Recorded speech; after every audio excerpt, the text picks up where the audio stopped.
Rapid গিগসে কীভাবে আপনারা deposit করবেন এবং কিভাবে এই সাইডে সঠিক নিয়মে জব পোস্ট করবেন এই নিয়ে আজকের ভিডিওতে আমরা বিস্তারিত আলোচনা করব।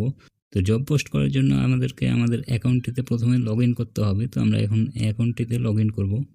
র্যাপিড গিগস অ্যাকাউন্টটিতে লগ ইন করেছি। ডিপোজিট করার জন্য উপরে দেখতে পাচ্ছেন 3 ডট আইকন আছে, এই 3 ডট আইকনে একটি ক্লিক করব। এখানে দেখতে পাচ্ছেন এখানে ডিপোজিটের একটি অপশন আছে, এই ডিপোজিট অপশনটিতে একটি ক্লিক করব।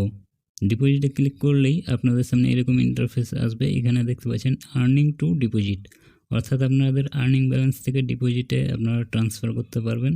আপনি যদি বিকাশ অথবা নগদের মাধ্যমে ডিপোজিট করতে চান তাহলে সেই মেথডটিতে জাস্ট ক্লিক করবেন। আমরা বিকাশ মেথডের উপরে একটি ক্লিক করলাম। তো বিকাশে ডিপোজিট করার জন্য প্রথমত এই নাম্বারটিতে আপনাদের সেন্ড মানি করতে হবে। এরপরে এখানে আপনাদের অ্যামাউন্টটি বসাবেন। আমরা যদি $2 ডিপোজিট করি সেই ক্ষেত্রে $2 অ্যামাউন্ট বসাবো। $2 ডিপোজিট করলে এখানে $1 সমান 100 BDT। সুতরাং এখানে দেখতে পাচ্ছেন প্লিজ সেন্ড 200 BDT, অর্থাৎ আপনাদেরকে 200 টাকা সেন্ড করতে হবে $2 জন্য। এরপরে দেখতে পাচ্ছেন এখানে সেন্ড ফ্রম, অর্থাৎ এখানে আপনাদের যে নাম্বার থেকে আপনারা টাকাটি সেন্ড করবেন সেই নাম্বারটি এখানে বসাবেন। এরপর নিচে দেখতে পাচ্ছেন ট্রানজ্যাকশন আইডি, এটি হচ্ছে বিকাশ থেকে যখন আপনারা টাকাটা সেন্ড করবেন তখন যে ট্রানজ্যাকশন আইডিটি দেওয়া হয় সেই আইডিটি এখানে বসাতে হবে। নিচে দেখতে পাচ্ছেন স্ক্রিনশট, বিকাশ থেকে যখন টাকাটা সেন্ড করবেন তারপরে একটি স্ক্রিনশট নিয়ে এখানে জমা দেবেন। ফর্মটি সঠিকভাবে পূরণ করার পরে সাবমিট বাটনে ক্লিক করলে আপনাদের ডিপোজিটটি সাবমিট হয়ে যাবে। এখন আমরা দেখব কীভাবে এখানে সঠিক নিয়মে জব পোস্ট করতে হয়। তো এর জন্য আমরা 3 ডটের ওপরে আবার ক্লিক করব। ক্লিক করার পরে এইখানে আপনারা দেখতে পাচ্ছেন পোস্ট নিউ জব, এই অপশনটিতে জাস্ট একটি ক্লিক করব। এখান থেকে আপনারা কোন লোকেশনে জবটি দেখাতে চান সেটি এখান থেকে সিলেক্ট করতে পারেন। আমরা ইন্টারন্যাশনালি রাখবো। এরপর নিচের এখানে এটা অপশনাল, আপনারা যদি কোনো দেশে এই জবটি দেখাতে না চান সেই ক্ষেত্রে এখান থেকে সিলেক্ট করতে হবে। আমরা আপাতত কিছুই সিলেক্ট করব না। এরপর নেক্সটে ক্লিক করব।